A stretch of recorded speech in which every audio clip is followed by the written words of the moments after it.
नमस्कार दोस्तों, आप सभी का स्वागत है हमारे YouTube चैनल पर जिसका नाम है गवर्नमेंट जॉब्स यूपी। और मैं आज 29 जून की कुछ मुख्य अपडेट्स आपके सामने लेकर आई हूँ, जो इस प्रकार हैं। सहायक शिक्षक भर्ती कल नहीं जारी होगा नियुक्ति पत्र। इप्सेप ने की 1 जुलाई से महंगाई भत्ते की मांग। यूपीपीएससी 55 अभ्यर्थियों के आवेदन इंटरव्यू से पहले निरस्त। सहकारिता विभाग 111 मृतक आश्रितों को दी नौकरी। बड़ी खबर, सिविल सेवा में नहीं मिलेगा अतिरिक्त मौका।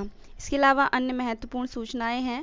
दोस्तों, आगे बढ़ने से पहले एक बार रिक्वेस्ट करूंगी, जो हमारा चैनल देख रहे हैं या हमारी वीडियोस को लगातार देख रहे हैं, उनसे निवेदन है कि वो साथ ही साथ सब्सक्रिप्शन भी ज़रूर करते चलें, बेल आइकन बटन प्रेस कर दें, जिससे कि जो भी आगे की जानकारियां हैं वो आप तक मिलती रहें। आगे की जानकारी देखते हैं।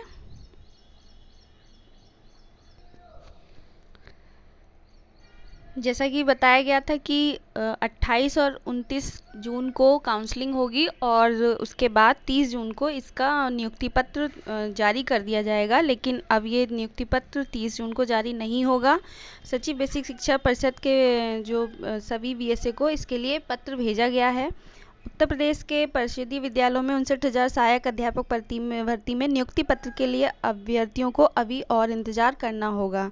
सचिव बेसिक शिक्षा परिषद प्रताप सिंह बघेल की ओर से प्रदेश के सभी बेसिक शिक्षा अधिकारियों को भेजे गए पत्र में कहा गया है 28 एवं 29 जून को काउंसलिंग कराए जाने का निर्देश दिया गया है। 30 जून को नियुक्ति पत्र वितरण नहीं किया जाएगा।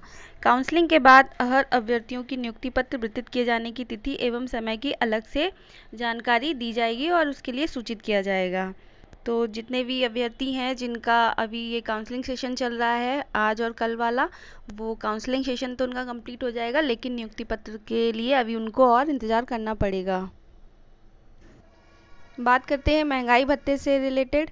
इप्सेप ने की 1 जुलाई से महंगाई भत्ते की मांग। Indian public service employees federation यानी इप्सेप ने प्रधानमंत्री और कैबिनेट सचिव को पत्र भेजकर 1 जुलाई से महंगाई भत्ते की किस्तों का एरियर सहित भुगतान तथा पुरानी पेंशन की बहाली की मांग की है। इप्सेप के पदाधिकारियों ने कहा कि यदि भत्ते नहीं दिए गए तो कर्मचारी 1 जुलाई को प्रधानमंत्री को ज्ञापन भेजेंगे।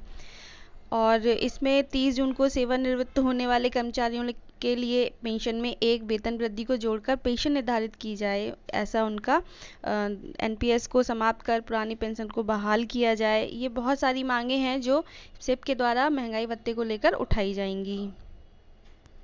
यूपीपीएससी इंटरव्यू से पहले 55 अभ्यर्थियों के आवेदन अस्वीकृत कर दिए गए हैं। जी हाँ, आयुष यूनानी विभाग में प्रवक्ता के पदों पर भर्ती के लिए 1 एवं 2 जुलाई को होने हैं इंटरव्यू। प्रदेश जो है हमारा उत्तर प्रदेश आयुष यानी यूनानी विभाग में प्रवक्ता के विभिन्न पदों पर सीधी भर्ती के लिए 55 अभ्यर्थियों के आवेदन अस्वीकृत कर दिए गए हैं। उत्तर प्रदेश लोक सेवा आयोग की ओर से सोमवार को विज्ञप्ति जारी कर आवेदन अस्वीकृत किए जाने के कारणों को स्पष्ट किया गया है। तो दोस्तों, जिनके ये आवेदन जो थे वो अस्वीकृत हुए हैं, वो इसमें संज्ञान लें और क्या उसके रीजंस रहे हैं वो विभाग की तरफ से सूचित किया जाएगा। सहकारिता विभाग ने 111 मृतक आश्रितों को दी नौकरी। मंत्री ने 56 को दिए नियुक्ति पत्र। पीसीएफ के आश्रितों को मिलेगी नियुक्ति। सहकारिता विभाग ने कोविड काल में मृत 111 कर्मचारियों के आश्रितों को अनुकंपा नियुक्ति की अनुमति दे दी। सोमवार को सहकारिता भवन में हुए कार्यक्रम में 56 मृतक आश्रितों को मंत्री मुकुट बिहारी वर्मा ने नियुक्ति पत्र दिया। इस मौके पर उन्होंने कहा कि बचे हुए पीसीएफ के मृतक आश्रितों को जल्द ही नियुक्ति व सभी देयकों का भुगतान भी किया जाएगा। तो ये बहुत ही अच्छी बात है। इस समय जिन्होंने अपने परिवार का कोई भी सदस्य खोया है और जिनके ऊपर अब जिम्मेदारी आ गई है, मृतक आश्रित जो हैं, उनको अगर ये जल्दी से आश्रितों को नौकरी दी जाएगी तो उनकी जो घर की जो व्यवस्था है वो सुदृढ़ बनी रहेगी। सिविल सेवा परीक्षा में एक मौका अब और नहीं मिलेगा। जो अतिरिक्त मौके के लिए मांग की गई थी, सुप्रीम कोर्ट ने संघ लोक सेवा आयोग यानी कि यूपीपीएससी द्वारा आयोजित की जाने वाली सिविल सेवा परीक्षा में अतिरिक्त मौका देने की मांग वाली याचिका खारिज कर दी है। कोरोना संक्रमित होने के कारण पिछले साल परीक्षा नहीं दे सके 6 अभ्यर्थियों ने यह याचिका दायर करी थी। Justice AM Khanwilkar, justice Dinesh Maheshwari और जस्टिस अनिरुद्ध बोस की पीठ ने कहा कि 24 फरवरी को रचना कुमारी एवं अन्य बनाम भारत सरकार मामले में दिए गए फैसले में तमाम बातों का परीक्षण किया जा चुका है, लिहाजा इसमें अब हस्तक्षेप का कोई कारण नहीं बनता। याचिकाकर्ताओं ने वकील प्रदीप राय से पीठ से कहा कि याचिकाकर्ता 24 फरवरी के फैसले के तहत नहीं आते। उन्होंने कहा कि वर्तमान याचिकाकर्ता वे हैं जो कोविड से संक्रमित या क्वारंटीन में होने के कारण गत वर्ष अक्टूबर की परीक्षा में शामिल नहीं हो पाए थे। जवाब में जस्टिस खानविलकर ने कहा उस फैसले में सभी शामिल थे। तो ये बहुत ही दुखद है, जो कोरोना की वजह से या तो क्वारंटीन में थे या फिर जिनको वो कोविड पॉजिटिव थे और उनको मौका नहीं मिल पाया और ये एक अटेम्प्ट उनका छूट गया, तो इसके लिए उन्होंने जो मांग रखी थी वो खारिज कर दी गई है।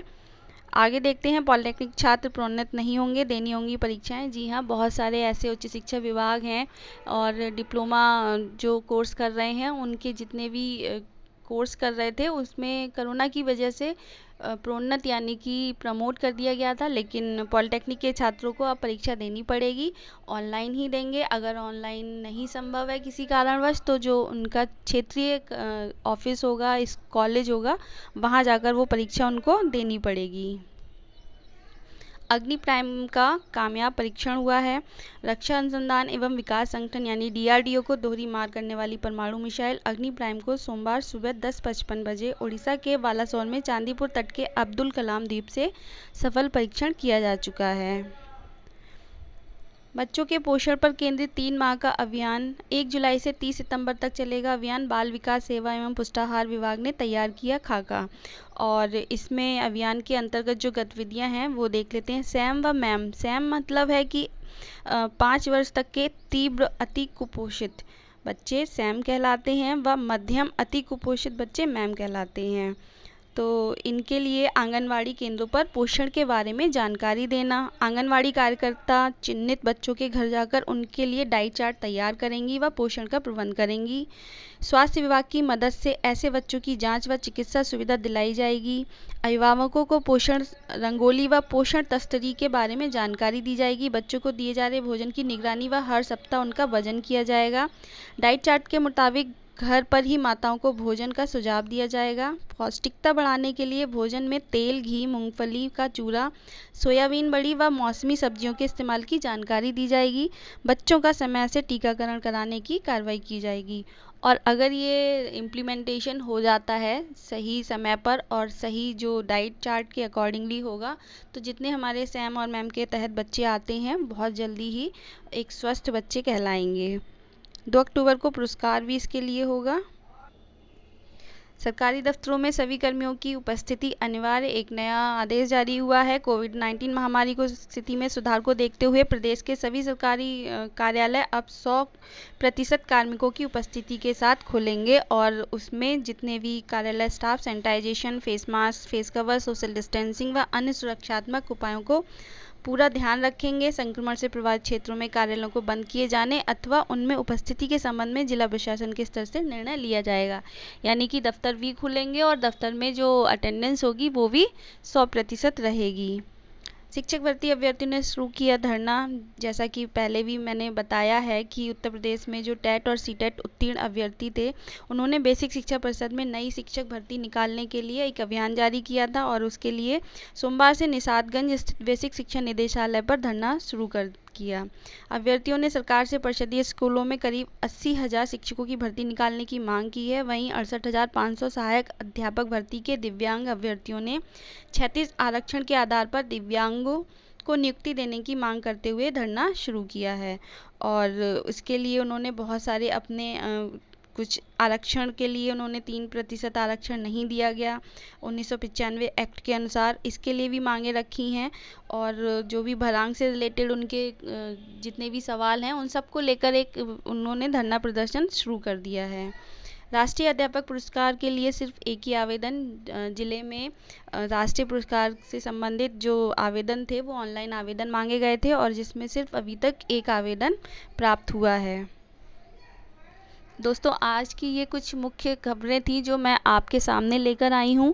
इसके अलावा हमारे द्वारा जो भी आवश्यक बीच में दिन भर में कोई भी ऐसी जानकारी होती है जो हमें लगता है आप तक ज़रूर पहुँचनी चाहिए, वो हमारे चैनल के माध्यम से, हमारे सहयोगी साथी के माध्यम से आप तक पहुँचाई जाती है। आई होप आप लोगों को पसंद आती हो और आप लोग अपना सहयोग देते रहें, ऐसे ही प्यार देते रहें अपने सब्सक्रिप्शन के माध्यम से। और जो हमारे चैनल को डेली वॉच कर रहे हैं उनके लिए धन्यवाद। आपसे निवेदन है कृपया ज़्यादा से ज़्यादा शेयर करें। आज के लिए इतना ही। आपका कीमती समय देने के लिए धन्यवाद। आपका दिन शुभ हो।